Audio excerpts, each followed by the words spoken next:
Most fans remember the songs, the awards, the powerful voice that filled arenas for decades.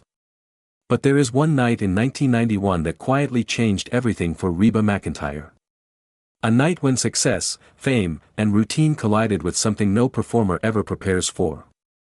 It was March 16, 1991. Late evening in California. Just another stop on a busy tour schedule. The show had ended, the equipment was packed, and the next city was already waiting. For touring musicians, life moves fast: airports, highways, hotel rooms that start to feel identical.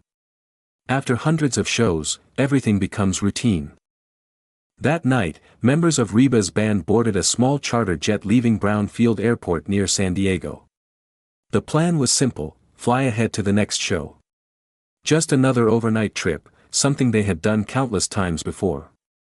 But only minutes after takeoff, the aircraft crashed into Otay Mountain near the California-Mexico border.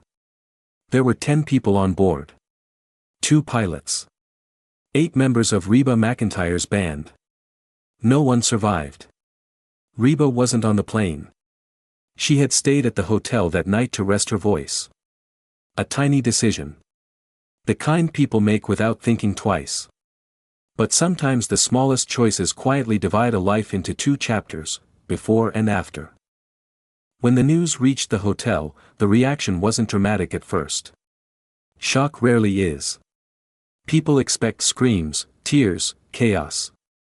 But often the first response is silence. A mind trying to process something impossible. The musicians on that flight weren't just co-workers. After months on tour, they had become family. They shared buses, meals, late-night jokes, long drives across empty highways. Suddenly, every one of those voices was gone. And then came the question no one could answer. How do you step on stage again after that? For a moment, the tour seemed impossible to continue. The stage itself felt different now. The empty spaces where band members once stood suddenly carried memories.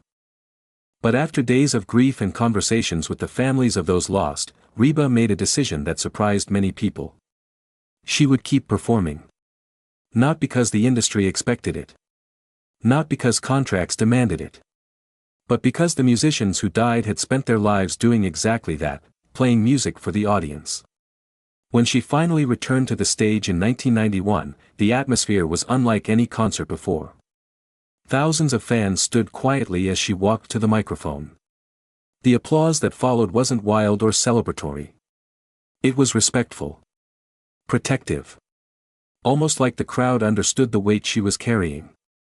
That same year, Reba released an album titled "For My Broken Heart." It became one of the most successful records of her career, selling millions of copies. But behind the commercial success was something deeper. The songs carried real grief, real healing, real survival.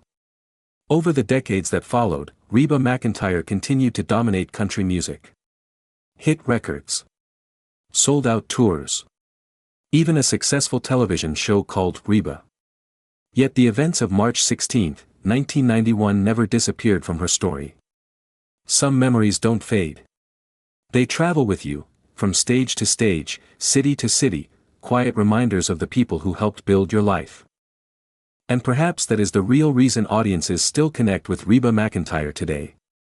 Not just because of the voice.